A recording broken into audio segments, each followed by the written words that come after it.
वो नकली young master एक दो मुहा सांप है। वो चाहता था कि मैं जान जाऊं कि 5 बहनें सबसे ज्यादा उसी को पसंद करती हैं। इसलिए मैंशन में मेरे पहले ही दिन उसने जानबूझकर 5 बहनों से मुझे मेन गेट पर बाहर रुकवाया। चाहे मैंने कितना भी नॉक किया, किसी ने जवाब नहीं दिया। मैं पीछे नहीं हटा। मैंने एक फायर एक्स पकड़ी और बिना सोचे समझे उसे सीधा गेट पर घुमा दिया। जांग फैमिली, जो सिक्योरिटी कैमरास पर देख रही थी, उस वाइल्ड मूव से हैरान रह गई। मैं बिल्कुल नहीं हिचकिचाया। मैंने एक्स को अपने कंधे पर रखा और अंदर चला गया। जांग यूनुओ दूसरों के पीछे खड़ा था। उसका चेहरा डर से पीला पड़ गया था और 5 बहनें बिना सोचे समझे उसके आगे आ गईं उसे बचाने के लिए और मुझे ठंडी शक्कर की निगाहों से देख रही थीं। उनके शब्द चाकू की तरह लगे। फैंग शिवन, उस दरवाजे की कीमत 8 लाख है। तुम तो बस एक गांव के मामूली इंसान हो। क्या तुम्हें लगता है कि तुम इसके पैसे दे पाओगे? सबसे पहले जांग यूनुओ की सबसे बड़ी बहन जांग वंशिया बोली। 18 साल हो गए और तुम अभी तक वहाँ मरे नहीं। वापस आने की क्या जरूरत थी? तीसरी बहन जांग मेंगलिंग ने बीच में टोक दिया। उसकी नफरत साफ दिख रही थी। अपनी हालत देखो, तुम्हारे पास खड़े होने से भी हम बुरे लगते हैं। पांचवी बहन जांग युतोंग ने अपने हाथ बांध लिए। उसकी आंखों में घमंड था। अगर तुम अपनी भलाई चाहते हो तो उस कमरे में रहो जो हमने तुम्हारे लिए तैयार किया है और अपना चेहरा फिर कभी मत दिखाना। मेरी नजर जांग वंशिया पर टिक गई। वो औरत जिसने मेरी पिछली जिंदगी में जांग यानुओ के दिए हुए चाकू को अपने हाथों से मेरी कमर में घोंप दिया था। उस नजर से वो घबरा गई। उसने अनजाने में एक कदम पीछे ले लिया। मैं अपने बगल में खड़ी हाउसकीपर की तरफ मुड़ा। आंटी चान, मुझे मेरे कमरे में ले चलो। आंटी चैन हिली नहीं।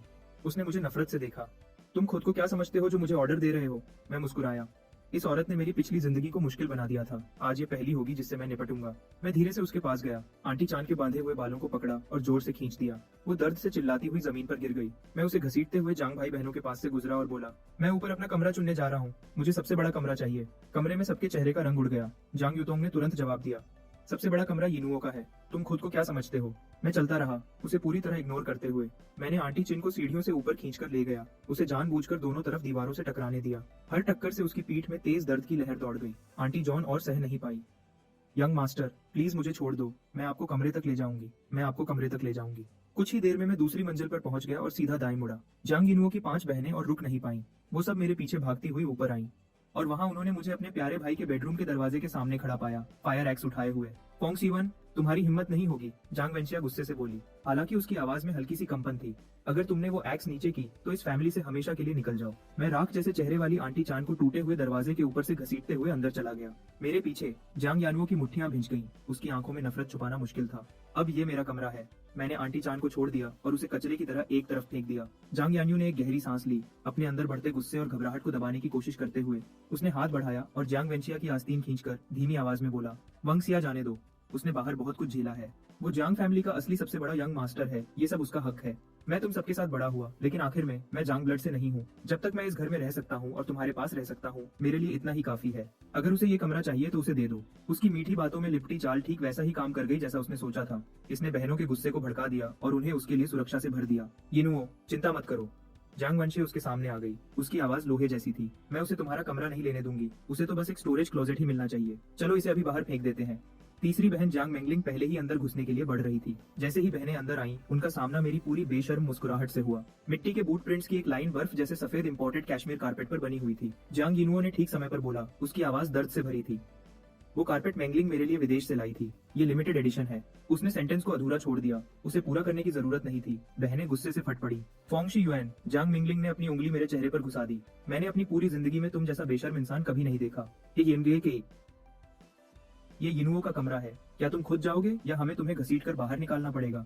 ऐसे सीन्स मेरी पिछली जिंदगी में कई बार हो चुके थे। मैं इसका आदी था। अगर कुछ था तो मुझे हंसी आ रही थी। मैंने अपने हाथ फैलाए और एक ठंडी मुस्कुराहट दी। ये कमरा मेरा है। आगे बढ़ो और कुछ करके दिखाओ। उस बेशर्म चुनौती ने उन्हें हद पार करने पर मजबूर कर दिया। जांग वेंशिया की आंखें ठंडी पड़ गईं। वो मुझे खुद बाहर निकालने के लिए आगे बढ़ी। जांग योनुओ ने उसका हाथ पकड़ा। उसके चेहरे पर घायल बेचारेपन का भाव था। वांगसिया, भूल जाओ, ये उसका कमरा है। वो असली सबसे बड़ा यंग मास्टर है। उसे दोष मत दो। अगर किसी को बाहर जाना चाहिए तो वो मैं हूँ। वो मेरी तरफ बढ़ा। उसकी आवाज नर्म थी। गुस्सा मत हो। ये ऐसे इसलिए बिहेव कर रहे हैं क्योंकि ये मेरी चिंता करते हैं। मैंने अपनी पिछली जिंदगी में ऐसी मीठी बातों में लिपटी चाल बहुत सुनी थी। इससे मुझे घिन आती थी। मैं इसका एक और शब्द नहीं सुनना चाहता था। मैं आगे बढ़ा और जांग यान्यू के चेहरे पर जोर से थप्पड़ मारा, जिससे उसकी नकली मासूमियत का मुखौटा टूट गया। उसने अपने तुरंत सूजे हुए गाल को पकड़ा, मुझे हैरानी से देखते हुए। आंसू तुरंत आ गए, बड़े बड़े बूंदों में गिरते हुए, जैसे वो दुनिया का सबसे दुखी इंसान हो। यिनुओ, कई आवाजें एक साथ चीखीं। 5 बहनें मेरी तरफ लपकीं, ऐसे घूर रही थीं जैसे मैंने कोई माफ न करने वाला जुर्म किया हो। जांग वांगसिया ने अपना आपा खो दिया। उसका अच्छे से साफ किया हुआ हाथ मेरे चेहरे की तरफ घूमा, तेज नाखून हवा में काटते हुए। मेरी आंखें सख्त हो गईं। मैंने अपना हाथ एकदम से ऊपर किया और उसकी कलाई को पकड़ लिया। मेरा दूसरा हाथ बिना दया के आया, उसके ठंडे खूबसूरत गाल पर लगा। उसी समय मेरा पैर पहले ही चल रहा था। एक तेज साइड किक सीधा उसके पेट पर, उस महंगी स्कर्ट के आर पार। जांग वेंशिया दर्द से चीखी और पीछे लड़खड़ाई। अपने पीछे दूसरी बहन जांगशिया से टकरा गई। दोनों एक साथ गिर पड़े। बाकी जांग फैमिली जम गई, इतनी हैरान थी कि रिएक्ट नहीं कर पाई। जांग यानुओ ने मेरी तरफ देखा, उसकी आवाज नाटकीय दर्द से टूट रही थी। तुमने वांगसिया और सिया को कैसे मारा? अगर तुम्हें कोई शिकायत है तो मुझ पर निकालो। मुझे उसके नाटक के लिए सब्र नहीं था। मैं आगे बढ़ा और जांग यिनुओ का गला पकड़ लिया। मैंने उसे तब तक उठाया जब तक उसके पैर जमीन से ऊपर नहीं उठ गए, फिर अपने खाली हाथ को आगे पीछे चलाया। दो तेज थप्पड़ एक के बाद एक लगे। एक लंबे समय से भूली हुई संतुष्टि की लहर मेरे अंदर दौड़ गई। जांग यानुओ का चेहरा डर का मुखौटा था। वो बेकार में तड़प रहा था जैसे गले से पकड़ा हुआ मुर्गा। उसे छोड़ दो। शर्ल की चीखें फट पड़ी जब बाकी बहनें सब मुझ पर लपकी। तीसरी बहन जांग मेंगलिंग ने पास से एक सजावटी क्रिस्टल वाज उठा लिया और उसे मेरे सिर की तरफ पटकने लगी। मैं थोड़ा पीछे हटा, उसे छोड़ दिया और जांग यानुओ को आगे खींचकर उस वार के रास्ते में ले आया। जब तक जांग मेंगलिंग को एहसास हुआ कि उसके सामने कौन है, तब तक रोकना बहुत देर हो चुका था। क्रिस्टल वास जांग यानुओ के सिर से टकरा गया। एक खून जमा देने वाली चीख हवा में गूंज उठी। मैंने उसे छोड़ दिया और पीछे हट गया, जांग यानुओ को अपना सिर पकड़े हुए देखते हुए। उसके उंगलियों के बीच से खून रिस रहा था। मेरे चेहरे पर मुस्कुराहट बर्फ जैसी ठंडी थी। वाह वाह, लगता है किसी का सिर खिल गया है। मेरी आवाज लगभग प्लेफुल थी। खूबसूरत। जांग यानू ने अपने हाथों को सिर पर दबाया, गर्म खून को महसूस करते हुए। उसके चेहरे पर पूरी तरह घबराहट थी। खून खून निकल रहा है। क्या मेरा चेहरा खराब हो जाएगा? यहाँ तक कि जांग वंशिया भी हिल गई थी। वो अपना दर्द भूल गई और जल्दी से खड़ी हो गई। यिनुओ यिनुओ, मेरा मतलब नहीं था। अभी फर्स्ट एड किट लाओ, जांगशा ने तेज आवाज में कहा। वो एक डॉक्टर थी और उसने अपना दिमाग शांत रखा। जल्दी से जांग यिनुओ के पास गई। उसने जख्म को देखा और उसे संभाला। यिनुओ, डरो मत, मैं यहाँ हूँ। ये बस ऊपरी जख्म है, तुम ठीक हो जाओगे। फर्स्ट एड किट जल्दी आ गया। जांगशा ने सावधानी से जख्म को साफ किया और पट्टी बांधी। उस छोटे से शांत पल में जांग वंशिया ने अपनी नजर मुझ पर उठाई। उसका गुस्सा बिल्कुल साफ दिख रहा था। फैंग शीवैन, उसने दांत पीसते हुए कहा, तुम वापस आए और 1 घंटे के अंदर यिनुओ को खून निकल गया। तुम इतने जालिम कैसे हो सकते हो? अगर तुम में थोड़ी भी अक्ल बची है तो अभी इस फैमिली से निकल जाओ। मैं जोर से हंस पड़ा, तेज और मजाकिया तरीके से। जांग वांगशिया, क्या मैंने जांग यानुओ को चोट पहुंचाई? क्या ये तुम्हारी प्यारी तीसरी बहन नहीं थी जिसने अपने हाथों से उसके सिर पर वास तोड़ा? यहाँ सबने देखा। मैंने अपना मुंह ढक लिया जब एक और हंसी निकल गई, थोड़ी नाटकीय शायद, लेकिन संतुष्टि पूरी तरह असली थी। वाह वाह, कुत्ता कुत्ते को काट रहा है, या मैं कहूँ कि बहनें एक दूसरे को फाड़ रही हैं। क्या नजारा है। जांग वेंशिया का चेहरा सच में बदसूरत हो गया। वो गुस्से से इतनी घबराई हुई थी कि एक शब्द भी नहीं बोल पाई। जांग यूतोंग गुस्से से मेरी तरफ बढ़ी। उसका चेहरा गुस्से से बिगड़ गया था। ओह, तो ये तुम्हारी गलती नहीं थी? अगर तुम वेस्ट से बचे न होते तो वो कभी यिनुओ को नहीं लगता। तुमने ये किया है, तुम एक मनहूस हो। इस लॉजिक को सुनो, बिल्कुल वही दिमागहीन सोच जैसी मेरी पिछली जिंदगी में थी। मैंने अपना हाथ उठाया जैसे उसे थप्पड़ मारने वाला हूँ। जांग यूतोंग ने अपना सबक सीख लिया था। वो बिना सोचे समझे एक तरफ हट गई और मैंने सोचा था कि तुम सब इतने बेवकूफ हो कि कोई तुम पर वार करे तो झुक भी नहीं सकते। पता चला कि तुम्हें रास्ते से हटना आता है। मैंने उसका कॉलर पकड़ा और उसे अपने करीब खींच लिया। मेरी आवाज धीमी हो गई, लेकिन हर शब्द उसके कान में साफ सुनाई दिया। जांग यूतोंग, वो तो बस एक टेस्ट था। मैं देखना चाहता था कि तुम बचने की कोशिश भी करोगी या नहीं। अगर मैं सच में तुम्हें मारना चाहता तो क्या तुम्हें लगता है कि तुम बच पाती? इससे पहले कि वो जवाब दे पाती, क्रैक क्रैक, 2 तेज थप्पड़, पहले बाएं फिर दाएं, साफ और गूंजते हुए। फैंग शुआन, अब तुम क्या कर रहे हो? एक जानी पहचानी आवाज दरवाजे से आई। मैंने ऊपर देखा। बिल्कुल सही समय पर सब घर आ गए थे। मेरे सो कॉल्ड पिता जियांगशान युए और वो सौतेली माँ जो हमेशा मुझसे नफरत करती थी, सू युए हुआ, दरवाजे पर खड़े थे। उनके चेहरे लोहे जैसे भूरे थे जब उन्होंने ये नजारा देखा। पूरी फैमिली आखिरकार इकट्ठी हो गई थी। मेरा खेल अब सच में शुरू हो सकता था। सुई वेहुआ ने अभी अभी मुझे अपनी बेटी को मारते हुए देखा था। उसके अंदर का गुस्सा इतनी तेजी से बढ़ा कि वो उसे रोक नहीं पाई। फिर उसने जांग यानुओ को देखा। उसके चेहरे पर खून लगा हुआ था। गुस्सा और तेज हो गया। वो अंदर बढ़ी। मेरी बेटी को छोड़ दो। मैंने उनके हैरान और गुस्से वाले चेहरों को देखा और जांग यूतोंग को छोड़ दिया। मैंने हाथ बढ़ाया, पास के बॉक्स से एक वेट वाइप निकाला और आराम से अपनी उंगलियां साफ की जैसे मैंने अभी अभी कुछ गंदा छुआ हो। जैसे ही सुयुवे हुआ ने अपनी बेटी का सूझा हुआ चेहरा देखा, उसका दिल टूट गया। उसने मुझे घूरा और उसके शब्द जालिम थे। अगर मुझे पता होता कि तुम इतने जालिम हो तो मैं तुम्हें देखते ही गला घोंट देती। वो तुम्हारी बहन है, तुम्हारी हिम्मत कैसे हुई उस पर हाथ उठाने की? अगर तुम इस घर में रहना चाहते हो तो तमीज से रहोगे। जब मैं कहूंगी खड़े हो जाओ तो खड़े होगे, जब मैं कहूंगी घुटने टेक दो तो घुटने टेकोगे। मैंने अपनी आईब्रो उठाई, बिल्कुल बेपरवाह। अगर मैडम जांग को मैं इतना नापसंद हूँ तो मैं चला जाऊंगा। सच कहूँ तो मैं वैसे भी इस फैमिली पर हक जताने के लिए इतना उत्सुक नहीं हूँ। जांग यिनुओ के सीने में खुशी की लहर दौड़ गई। अच्छा है, कभी वापस मत आना। जांग फैमिली को सिर्फ एक सबसे बड़े यंग मास्टर की जरूरत है। सुई वेहुआ मुझे बाहर निकालने ही वाली थी, लेकिन जांग शन्युए ने उसका हाथ पकड़ा और पहले बोला, फेंग शुआन, ऐसी बातें मत कहो। तुम हमारे बेटे हो। तुम्हारी माँ ने जो कहा वो इसलिए कहा क्योंकि वो परेशान है। दिल पर मत लो। मैंने कुछ नहीं कहा। मेरा असल में जाने का कोई इरादा नहीं था। ये मेरा युद्ध क्षेत्र था। मैं कहीं नहीं जा रहा था जब तक उन सबने अपने कर्ज चुका नहीं दिए। और इस पल ने बस इस बात की पुष्टि की कि जांग फैमिली उस ब्लड लाइन की बहुत परवाह करती थी जो मैं अपने पीछे रखता था। तो अब जब तुम इस घर में हो तो खुद को संभालो। तुम हमारे नियम मानोगे। तुम जो कुछ भी कहते और करते हो वो इस फैमिली पर असर डालता है। ऐसा व्यवहार शर्मनाक है। ये जांग फैमिली के सबसे बड़े बेटे की शान के खिलाफ है और ये हम सब पर बुरा असर डालता है। बाहर की दुनिया में तुम्हें हमारे गोद लिए हुए बेटे के रूप में इंट्रोड्यूस किया जाएगा। यिनुओ जांग फैमिली का सबसे बड़ा यंग मास्टर ही रहेगा। मैंने अपनी आईब्रो उठाई और शांत खड़े जांग शन्युए की तरफ देखा। मेरे पिता और जांग फैमिली के पीछे की असली शक्ति। मिस्टर जांग, मैंने उन्हें संबोधित करने का तरीका बदल दिया। मेरी आवाज बस जानबूझकर दूर की थी। क्या आपको भी लगता है कि ये सब मेरी गलती है? जांग शन्यू का चेहरा गहरा हो गया। उसकी आंखें मुझ पर घूमी, फिर जांग यिनुओ पर, फिर हर बहन पर।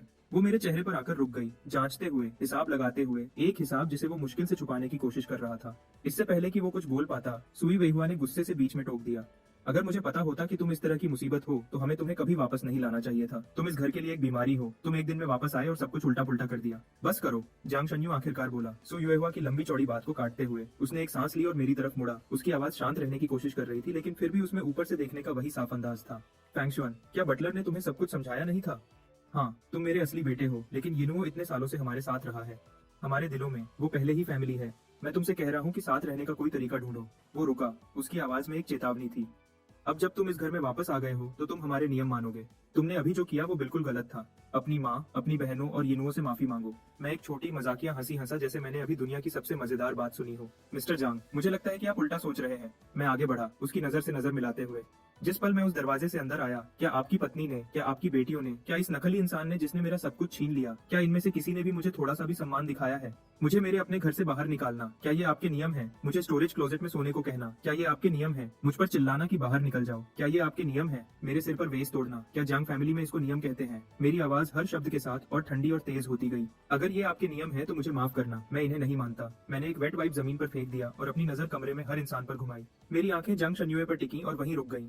क्योंकि ये फैमिली मुझे यहाँ नहीं चाहती, मैं तुम पर हक नहीं जताऊंगा। मैं चला जाऊंगा। मैं जाने के लिए मुड़ा। जांग यानो का दिल उछल पड़ा। वो इससे ज्यादा कुछ नहीं चाहता था कि मैं उस दरवाजे से बाहर चला जाऊं। सो युएहुआ मुश्किल से अपने शब्दों को रोक पाई थी। तो जाओ। रुको। जांग शन्युए की आवाज चाबुक की तरह कड़ी। उसका चेहरा कई तेजी से बदला। उसे इस बात की परवाह नहीं थी कि मैं जिंदा रहूं या मर जाऊं, लेकिन उसे इस बात की बहुत परवाह थी कि मैं क्या रिप्रेजेंट कर सकता हूं। कैपिटल की टैंग फैमिली। वो कनेक्शन ही एक सीढ़ी थी जो जांग फैमिली को कैपिटल के बड़े लोगों में शामिल कर सकती थी। वो मुझे जाने नहीं दे सकता था। फांगशुआन, ऐसी बातें मैं दोबारा नहीं सुनूंगा। तुम मेरे बेटे हो, ये तुम्हारा घर है। उसकी आवाज में कोई बहस की गुंजाइश नहीं थी। तुम्हारी माँ और बहनों ने यिनुओ की चिंता में ही वो सब कहा था। दिल पर मत लो। मैं रुक गया। मैं मुड़ा नहीं, लेकिन दरवाजे की तरफ एक कदम भी नहीं बढ़ाया।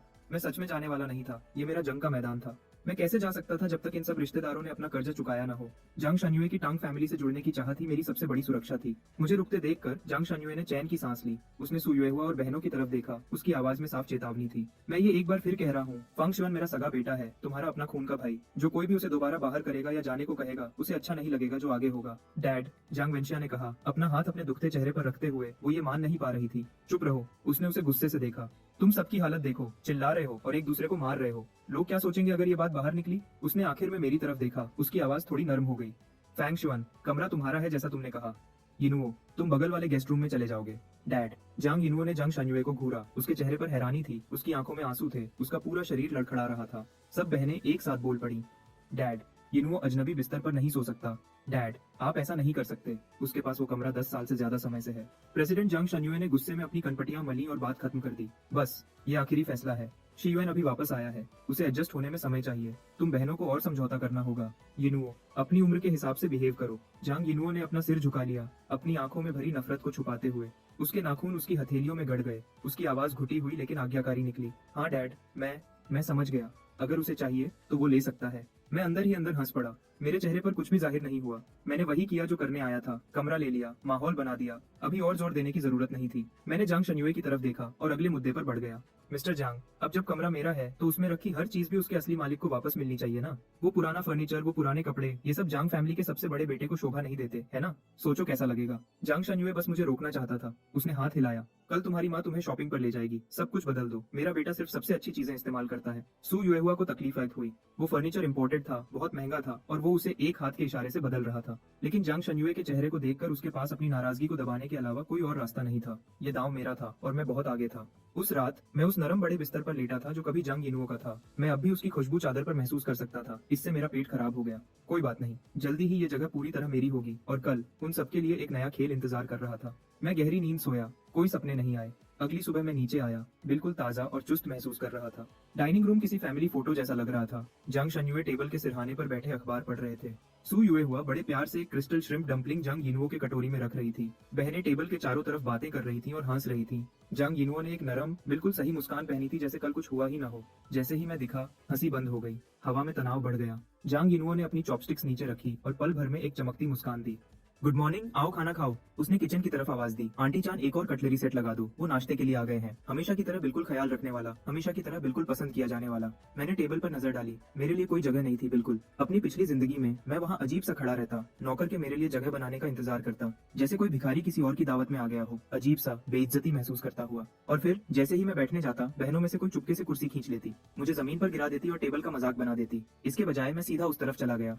कमरे में हर आंख बड़ी हो गई। मैंने जांग यिनुओ को उसके कॉलर से पकड़ा और उसे उसकी कुर्सी से खींचकर उठा दिया। उसे रिएक्ट करने का समय नहीं मिला। उसके मुंह से एक हैरानी भरी चीख निकली। फैंग शिवन, तुम क्या कर रहे हो? उसे छोड़ दो। बहनें एक साथ बोल पड़ी। सब पल भर में खड़ी हो गईं। मैंने उन्हें नजरअंदाज किया और जांग यिनुओ को हल्का सा पीछे धकेल दिया। इतना जोर से नहीं कि वो गिर जाए, लेकिन इतना कि वो कई कदम लड़खड़ा जाए।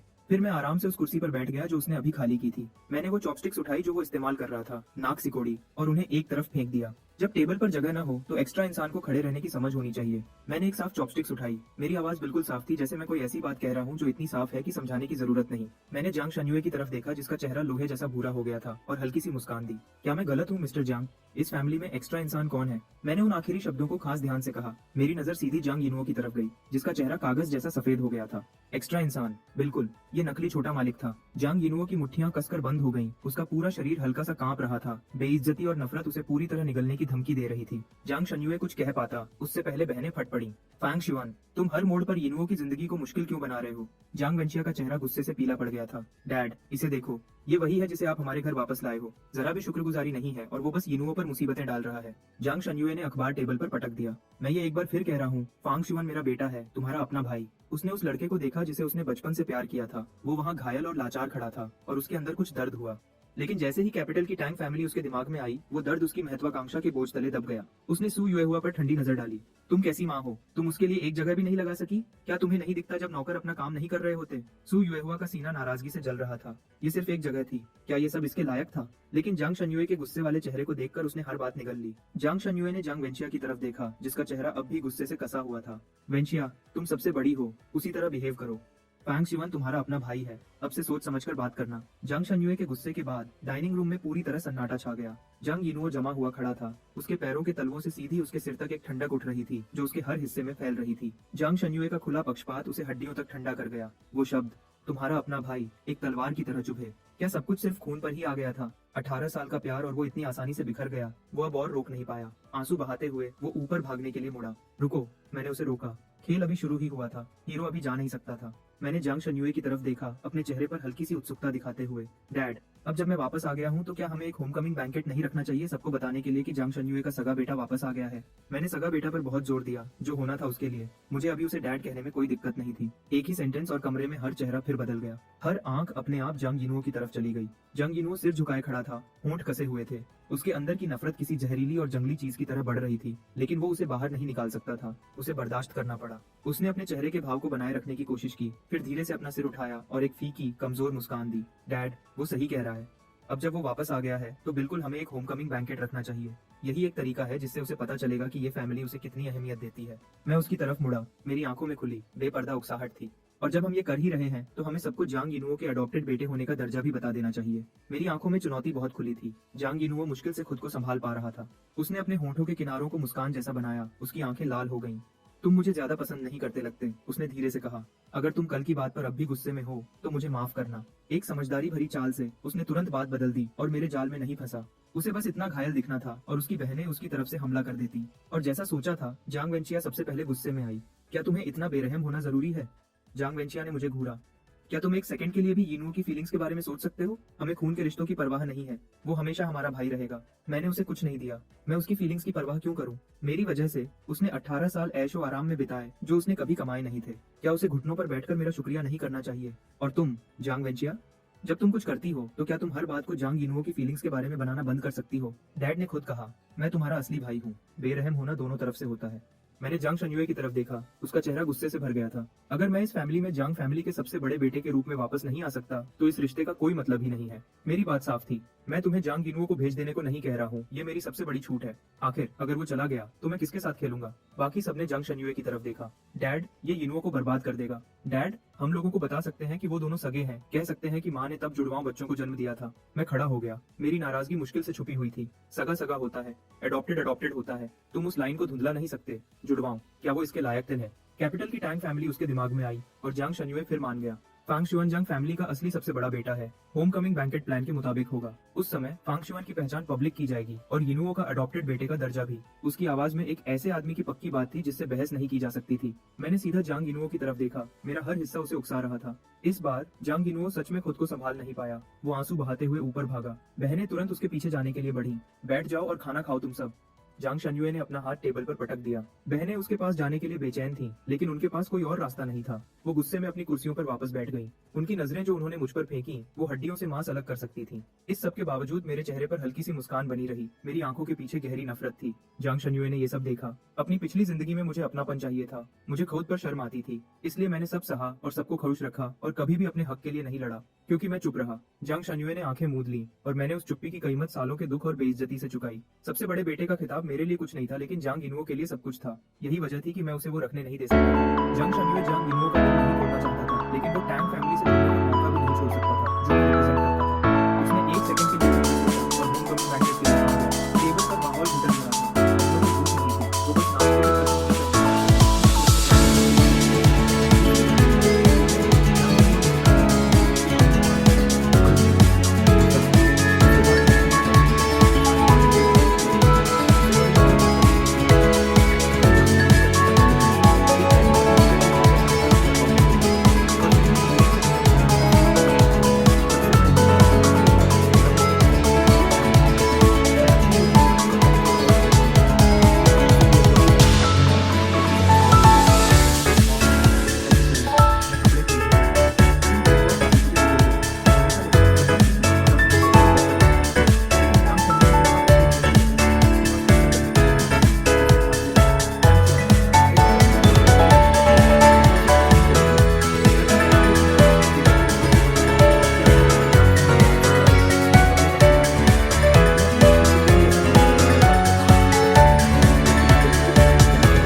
बहुत खूबसूरत, हमारा यिनुओ सब कुछ में अच्छा लगता है। सू युएहुआ ने खुशी से मुस्कुराया। मैंने सही टाइम पर एक हंसी छोड़ी और अपने